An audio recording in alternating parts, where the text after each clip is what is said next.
Hello, people of the internet.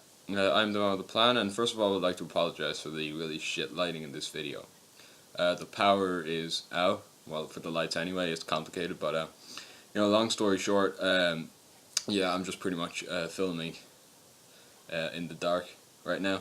I have a few lamps and shit, but yeah. So last time on 10 Days of Pixelmas, I was said I was doing some shit. I'm just reorganizing my setup and everything, so, scenery is a bit different for a change. I don't know, I'll have a video up by New Year's, essentially looking at the new setup and everything. But, now, right, so, box here, gonna look at which game I'm gonna be reviewing today. Okay, get the lid off.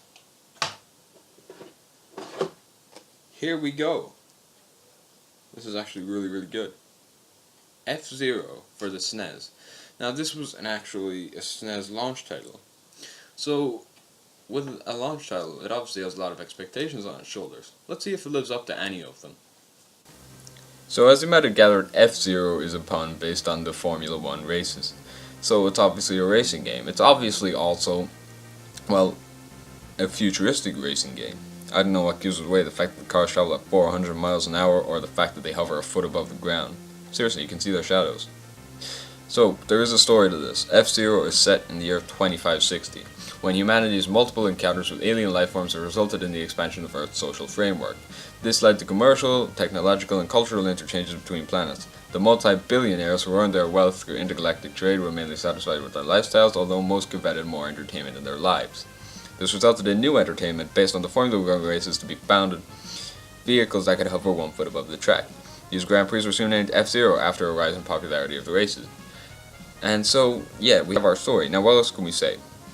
Well, first of all, there's quite a lot of weight that F-Zero had on its shoulders. It was a launch title for the SNES, pretty much wherever it went, but I'm going to focus on Europe for now. There were 2 other launch titles in Europe, Super Mario World and Super Tennis. Now, what can F-Zero do to get people to buy the Super Nintendo that neither Super Mario World nor Super Tennis can do? Well, it has to do something different. First of all, Super Mario World was an amazing masterpiece of a game that showcased the technical capabilities and technical aspects of the Super Nintendo. And it also showed off some of the new functions. That was pretty cool. Super Tennis showed exactly how excellent batting a ball back and forth between courts was on a Super Nintendo in 16-bit. And on a more serious note, F-Zero decided that it was going to focus on vertical scrolling. Now, this is where F-Zero's main strengths come in. It looks really, really good for a 16-bit game. The vertically scrolling screen is never choppy. It's always very smooth. And it's just very appealing to look at. So, that's pretty much the graphics and the story and everything out of the way. Now, music, I think people remember the music from this game. And it is pretty good music. It's catchy and it suits the fast pace of the races.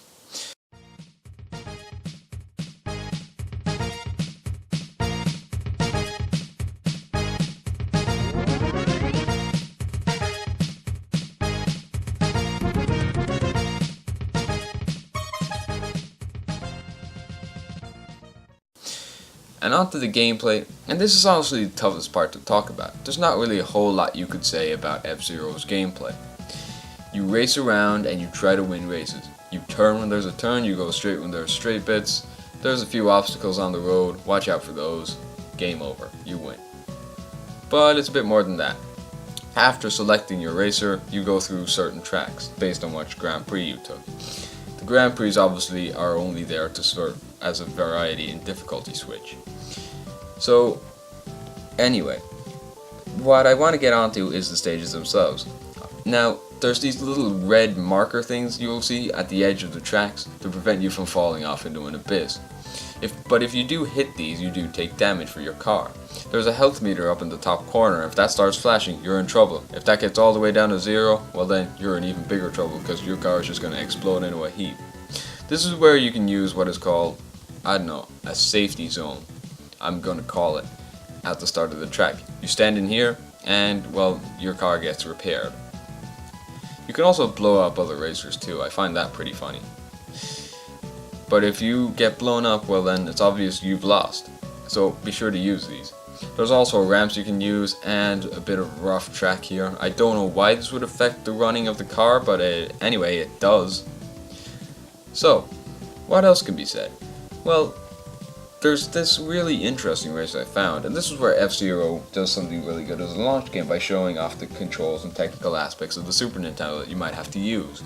There's a race called Death Wind, and what you have to do here is just essentially stay on track while a small wind blows you slightly off the center of your course. Now this does get annoying and it makes it very hard to turn, so you use the shoulder buttons. L to go left and R to go right, but it's only leaning.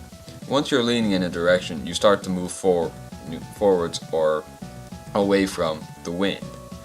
And this is a pretty good way to use the new buttons. It doesn't feel forced and it feels very natural. And that's pretty much the way it is with F-Zero. It's a good game. The only downside I would say is that there is no two-player mode and there's no other, well, really anything else to do other than race. But other than that, I'd say it gets first place. And so people of the internet, that pretty much concludes everything I have to say about F-Zero. It's actually a really good game. And, well, it's not my favorite game, and it certainly isn't perfect. It's very flawed, but it's very fun also. And I think it's worth a look at. But that pretty much concludes my video today. You know the rest. I've been the man with the plan. Thank you for watching my video.